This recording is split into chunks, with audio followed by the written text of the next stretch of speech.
Un pastor alemán adulto, con las patas temblando y la mirada rota, es arrastrado por un pasillo metálico hacia una sala sin retorno. Sus ojos húmedos lo dicen todo.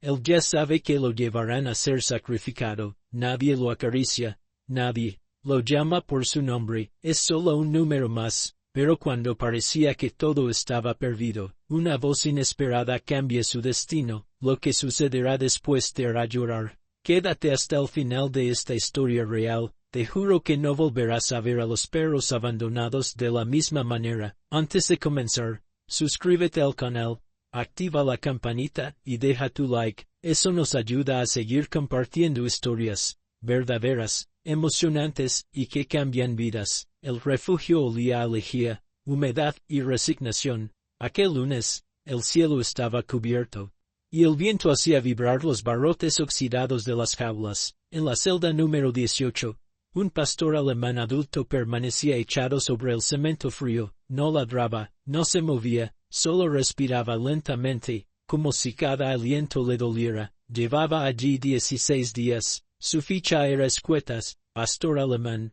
macho, aproximadamente 8 años, sin chip, recogido en carretera, muestra signos de ansiedad extrema, sin reclamaciones. Le llamaban el 18. Nadie le había puesto un nombre, nadie había preguntado por él. El protocolo era claro. Después de 15 días, sin ser reclamado ni adoptado, los animales que mostraban comportamientos no sociables eran eutanasiados para liberar espacio. Frío, legal y rutinario. A las 9:04 de la mañana, 2 trabajadores se acercaron a su jaula con una correa vieja y guantes. Vamos, amigo, dijo uno, sin mucho ánimo. Hoy es tu turno. El perro se resistió al principio, no con violencia, no con fuerza, simplemente se dejó caer más sobre el suelo, como si su cuerpo supiera lo que venía, como si su alma ya hubiera soltado todo, pero lo alzaron entre dos. Su cuerpo temblaba, no lloraba como un humano, pero sus gemidos eran tan humanos que dolía escucharlos. Lo arrastraron por el pasillo, pasaron junto a otras jaulas, donde algunos perros ladraban, otros gemían, y otros, como él, solo observaban en silencio. Entonces, ocurrió algo. Una voluntaria nueva, Clara, una joven de 24 años que había empezado a ayudar apenas una semana antes, caminaba por el pasillo con una caja de mantas. Iba distraída, pero cuando sus ojos se cruzaron con los del pastor alemán, algo se detuvo en ella. Se le cayeron las mantas. Espera, gritó, corriendo hacia los hombres. ¿Qué están haciendo con él? Está en lista. Nadie lo reclamó, dijo uno de los trabajadores. No come, no juega, no deja que nadie lo toque. Clara se arrodilló frente al perro. Él levantó apenas la cabeza, la miró, y fue solo un instante, pero suficiente. Por favor, dijo ella, con la voz quebrada. Solo dame un día. Déjenme intentarlo. El jefe del turno apareció. ¿Quién eres tú para decidir? Eso, no soy nadie, respondió Clara, pero él tampoco es solo el 18. Es alguien, mírelo. El silencio fue tenso. Finalmente, el jefe suspiró. 24 horas. Después de eso, es nuestro trabajo. No podemos acumular casos. Clara asintió, no lloró, pero tomó la correa con firmeza. El perro la siguió con dificultad, pero la siguió. Ese día, no terminó en la sala blanca del fondo, terminó en una habitación con una manta limpia, una taza de agua, y, por primera vez, una caricia verdadera. Clara no sabía su historia, pero decidió que haría todo por conocerla. El pastor alemán dormía como si no lo hubiera hecho en semanas. Se acurrucaba junto a la manta que Clara le había puesto, con la cabeza descansando sobre sus propias patas. Aún no había comido, aún no confiaba, pero ya no lloraba. Clara lo observaba desde la puerta. Había algo en su mirada que no podía soltarla. Ese perro no tenía el comportamiento de uno agresivo o peligroso. Estaba triste, sí, pero no lo estarías tú también, si nadie te llamara por tu nombre durante más de 2 semanas. Esa mañana, decidió hacer algo más. Fue a hablar con Mauro, uno de los encargados del refugio. ¿Dónde lo encontraron exactamente? Preguntó, cerca del kilómetro 14, en la ruta vieja del campo, respondió, hojeando una libreta, al lado de una zanja, iba cojeando, estaba solo, alguna marca, algo que indique si tuvo dueño, solo eso, dijo Mauro, señalando, la ficha, tiene una cicatriz, en la pata trasera izquierda, una línea recta, podría ser de una cirugía, o una vieja herida. Clara pidió verlo de nuevo, fue hasta la jaula de cuarentena, abrió la puerta y se sentó con cuidado. El pastor alemán levantó la cabeza, olfateó, y no retrocedió. Ella extendió la mano lentamente y tocó su lomo. No, hubo reacción. Entonces, con delicadeza, levantó su pata trasera. Allí estaba la cicatriz, una línea recta, limpia, con puntos antiguos. Clara tomó una foto. Tú tenías a alguien, ¿verdad? Le susurró, y alguien te falló, o algo ocurrió. Pasó las siguientes horas investigando, llamó a clínicas veterinarias cercanas, envió la foto de la cicatriz, preguntó si algún paciente reciente o antiguo había tenido un pastor alemán macho, de esa edad, con esa marca. Recibió respuestas negativas, una tras otra, hasta que, cerca del mediodía, sonó su teléfono. ¿Eres tú la chica que preguntó por la cicatriz?, dijo una voz femenina. Sí, soy Clara. Mira, no puedo asegurarlo, pero hace 2 años operamos a un pastor alemán, idéntico. Lo habían atropellado. Un hombre mayor lo trajo desesperado. Dijo que lo había criado desde cachorro. ¿Y recuerda el nombre del perro? Hubo un silencio. Creo que sí. Se llamaba Lucas. Clara tragó saliva. ¿Y el hombre? ¿Quién era? Don Ernesto. Un granjero retirado. Vivía con el perro en una casa vieja al final del pueblo. Después de la cirugía, no volvió. Escuché que tuvo un derrame cerebral y fue internado. No sé si aún vive. Clara anotó todo. Volvió al refugio y se sentó frente al perro. Lucas, dijo en voz baja. El perro levantó la cabeza. Lucas, ¿eres tú? Entonces, por primera vez, movió la cola. Fue un movimiento leve, inseguro, pero fue real. Clara sonrió, con los ojos llenos de lágrimas. Te encontré, esa noche. Lo sacó al patio trasero del refugio, lo dejó oler el aire, lo vio caminar con paso lento, pero más firme. El perro la seguía sin correa. Lucas, volvió a decir, y él respondió, no con palabras, con la confianza de quien, después de perder todo, empieza a creer que aún puede ser amado. Aún faltaban respuestas, aún había feridas abiertas, mas agora había algo que le eniotina desde el día en que fui arrestado para o con él, un nome, e una chance real. Clara no pudo dormir esa noche. La imagen de Lucas, moviendo la cola, aunque fuese apenas un leve movimiento, se repetía en su cabeza una y otra vez, como si fuera un grito silencioso. Él recuerda, él siente. A la mañana siguiente, tomó el primer autobús hacia el pequeño pueblo mencionado por la veterinaria. El camino era largo y polvoriento, entre campos secos y casitas dispersas. Al bajar, un nudo se le formó en el estómago. No sabía qué iba a encontrar, pero sabía que tenía que hacerlo. Preguntó en una tienda, en una farmacia, en una panadería. Todos conocían a don Ernesto, el anciano que vivía solo con su perro, hasta que un derrame cerebral lo obligó a dejar su hogar. Lo internaron de urgencia, y nadie se ocupó de su perro. Ese animal lloró durante días en la puerta del hospital, dijo una vecina, con tristeza. Lo esperó, hasta que un día desapareció. Clara sintió un escalofrío recorrerle la espalda. Lucas no había sido abandonado, había sido olvidado. Llegó al asilo local cerca del mediodía. Explicó quién era y por qué venía. Las enfermeras se miraron con sorpresa. Luego con emoción. Está en la habitación 4 bites, pero no habla desde hace meses. Clara respiró hondo y entró. Don Ernesto yacía acostado, delgado, con el rostro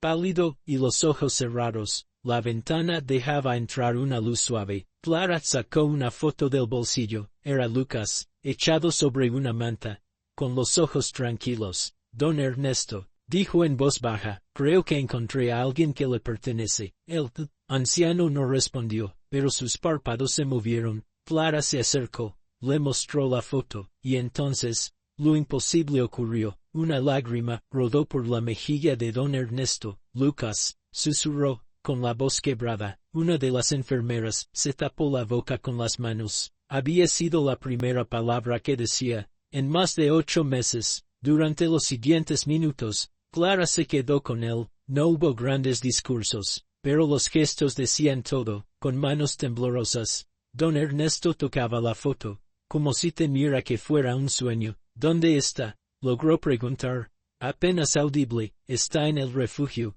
dijo Clara, con voz temblorosa. Está vivo. Lo cuidé, pero necesita volver a usted.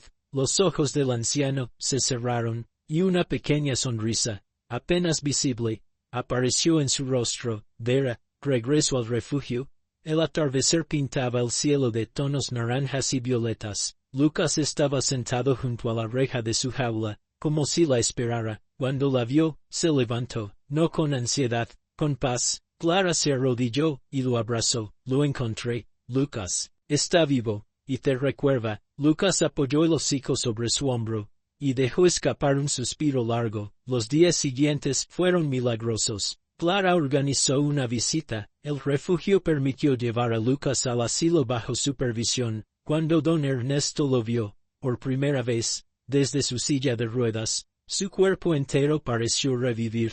Lucas, al reconocerlo, no ladró ni corrió, caminó lento, se echó a sus pies, y le apoyó la cabeza en la pierna, como si nunca se hubieran separado. Perdóname, murmuró el anciano, con los ojos cerrados, y Lucas, sin entender las palabras, comprendió el gesto, porque a veces, el perdón no necesita explicaciones, solo presencia y amor. El reencuentro con don Ernesto había traído luz, pero también despertó un nuevo miedo en Clara. Durante días, la conexión entre el anciano y Lucas creció con una ternura que conmovía a todos. Lucas parecía otro, caminaba con más confianza, comía con más ganas, y hasta ladraba suavemente cuando veía la silla de ruedas acercarse. Clara se ilusionó, pensó que el peor momento ya había pasado, pero el miércoles por la mañana, mientras organizaba las planillas del refugio para una actividad escolar,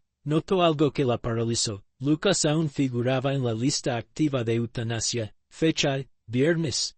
Las 8 hs. Sin observaciones, sin actualizaciones, sin nombre. Clara corrió al despacho de Mauro, el encargado administrativo. ¿Por qué Lucas sigue en la lista? Él ya tiene un dueño. Sabemos quién es, dónde vive, y que lo ama. Mauro levantó la vista lentamente. Clara, entiendo lo que sientes, pero las reglas son claras. Don Ernesto no puede adoptar legalmente. Está incapacitado. No tiene tutor legal, ni recursos para responder por un animal. Entonces déjenme a mí adoptarlo, exclamó, con los ojos encendidos. Yo me haré responsable. Tampoco puedes, suspiró Mauro. Eres voluntaria. No tienes contrato fijo, ni dirección estable registrada. El sistema necesita un perfil verificado para formalizar la adopción, y no tenemos más tiempo. Las siguientes 24 horas fueron una carrera contra el tiempo. Clara buscó asesoramiento legal, llamó a organizaciones protectoras de animales, publicó en redes la historia de Lucas. La historia conmovió, pero los trámites eran lentos. Mientras tanto, Lucas empezaba a notar la tensión. Se quedaba más cerca de Clara, sin moverse, sin hacer ruido. La observaba en silencio, como si supiera que algo no estaba bien. No voy a dejar que te hagan daño otra vez, le susurraba a ella, acariciando su cabeza. Te lo prometo. El jueves por la noche, ya sin saber a quién más recurrir, Clara regresó al asilo. Le contó todo a don Ernesto, que escuchaba con atención, aunque su cuerpo ya no le respondía como antes. Cuando terminó, el anciano cerró los ojos. Parecía rendido, pero entonces hizo un esfuerzo inmenso. Estiró el brazo y señaló hacia su mesita de noche. Mi caja, murmuró. Clara la abrió. Dentro había una pequeña libreta con documentos, fotos antiguas, y un sobre con dinero. ¿Qué era? ¿Es esto? El seguro de mi mujer, dijo con voz quebrada. Guárdalo para él, don Ernesto. Esto es mucho dinero. Lo guardaba para algo importante. Clara no dijo nada, pero su corazón temblaba. Al amanecer, llegó al refugio con Los papeles. Había contactado a un abogado que se ofreció como tutor temporal de Lucas mientras se completaban los trámites. También había conseguido que una asociación animalista asumiera los costos del proceso. Entregó todo sobre la mesa de Mauro. Aquí está, todo legal, ya no hay excusas. Mauro la miró por largo rato, suspiró, y rompió la hoja de la lista donde aún decía Animal N18. No sé cómo lo lograste, dijo, pero lo hiciste justo a tiempo. Clara salió al patio. Lucas la esperaba, como cada mañana. Esta vez, al verla, corrió hacia ella con una energía nueva, se echó a sus pies. Ella lo abrazó con fuerza. Estás a salvo, Lucas, esta vez, para siempre. Pero lo que ninguno de los dos sabía, era que el destino aún tenía una última prueba, una prueba que pondría en juego no solo sus vidas, sino la promesa de que nunca más serían separados. La noticia de que Lucas había sido salvado corrió por el refugio como fuego en pasto seco. Algunos trabajadores aplaudieron en silencio, otros, simplemente, sonrieron como si una pequeña justicia hubiera sido hecha en medio de tantas historias inconclusas. Clara, por primera vez en semanas, respiró con alivio. La libertad de Lucas era oficial, su ficha había sido actualizada, su nombre escrito con tinta firme, y su estado modificado al adoptado temporalmente en proceso de validación permanente, pero la alegría duró poco. 3 días después, una camioneta gris, sin identificación oficial, se estacionó frente al refugio. Bajaron 2 hombres con trajes oscuros y carpetas bajo el brazo. ¿Quién está a cargo?, preguntó uno, sin siquiera presentarse. Mauro los recibió con desconfianza. ¿De qué se trata? Inspección de rutina. Tenemos denuncias sobre irregularidades en procesos de adopción, sobre todo en casos no autorizados. Clara, que se encontraba limpiando el área de cachorros, escuchó cada palabra. Su cuerpo se tensó. Uno de los hombres hojeó papeles, hasta dar con la ficha de Lucas. Este perro, pastor alemán macho, rescatado sin chip, está marcado como adoptado en condición excepcional. Sí, respondió Mauro, ya molesto, porque fue un caso excepcional. Hay pruebas, documentación, testimonios, lo sabemos. Por eso vinimos. Durante horas, revisaron archivos, preguntaron por Clara, pidieron hablar con el abogado que figuraba como tutor. Incluso llamaron al asilo donde estaba don Ernesto. No encontraron irregularidades graves, pero uno de ellos se mostró firme, aunque el proceso fue legal.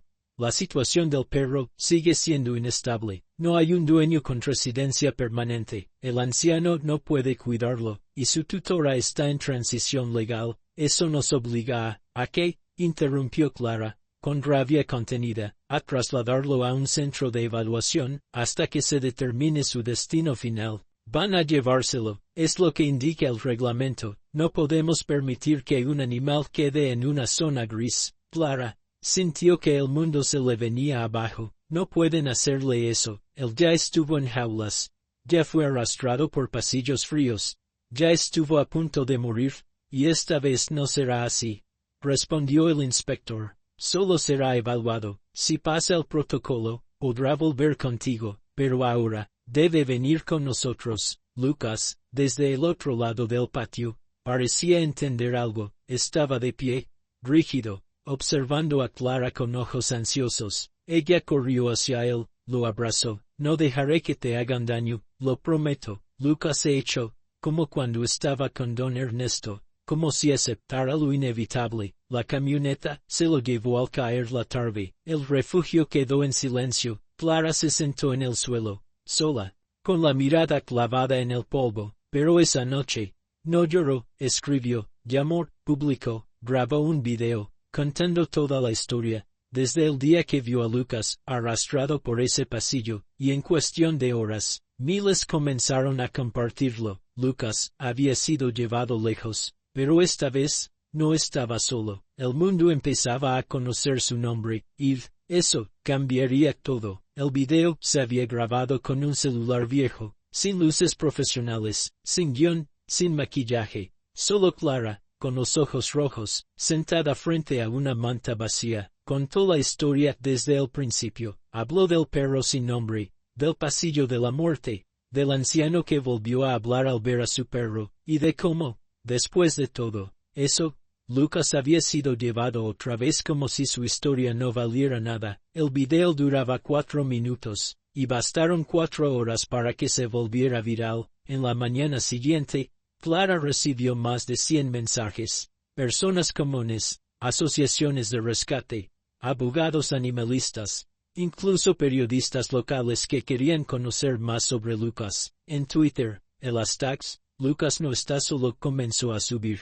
En la radio, alguien leyó una carta escrita por una niña de 10 años. ¿Por qué quieren separar a Lucas de su amiga? Si él ya sufrió mucho, si nadie lo quiere, yo sí, y le prometo que voy a jugar con él cada día. Clara lloró en silencio al escucharla. Lucas, en su nuevo centro de evaluación, no sabía nada de eso, pero algo en su cuerpo comenzaba a apagarse de nuevo. No ladraba, no comía, no respondía, como si su alma, una vez más, se rindiera. Fue entonces cuando una periodista llegó al centro de evaluación con una cámara. Este perro tiene una historia y un nombre, dijo frente a los funcionarios. Si lo devuelven a la jaula, ustedes serán responsables. Y esta vez, el mundo está mirando. Los empleados no sabían qué decir. La presión crecía, y entonces, llegó la noticia inesperada. Un juez, tras una solicitud urgente firmada por más de 200,000 personas en menos de 48 horas, decidió revisar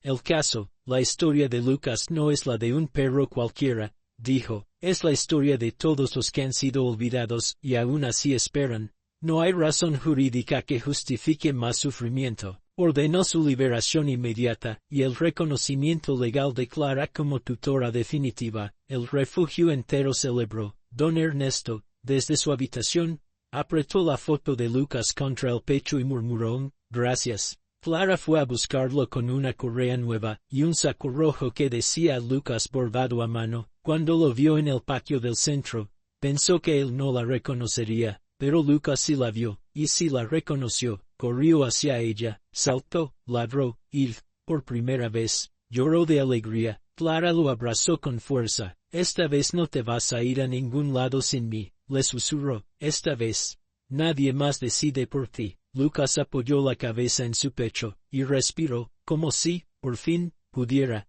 dormir tranquilo, pero aún faltaba una promesa por cumplir, una visita, y un último reencuentro. Era una tarde dorada de otoño cuando Clara y Lucas llegaron al asilo. El cielo estaba despejado, y las hojas caían lentas sobre el sendero de grava. El viejo portón chirrió al abrirse, como si supiera que algo importante estaba por ocurrir. Lucas olfateaba el aire, su cuerpo temblaba, no de miedo, sino de expectativa. Ya no era el perro de la jaula fría, ya no era el número 18, era Lucas, y tenía un nombre, una historia, y un destino que al fin era suyo. Don Ernesto estaba sentado en su silla de ruedas, bajo un árbol seco. Lo habían preparado para la visita, peinado el cabello, abrigado con un suéter gris, pero sus ojos estaban apagados, como si su alma ya se hubiera comenzado a despedir, hasta que escuchó el ladrido. No fue fuerte, ni largo, fue apenas un sonido quebrado, ahogado, como si viniera desde lo más profundo del tiempo. Sus párpados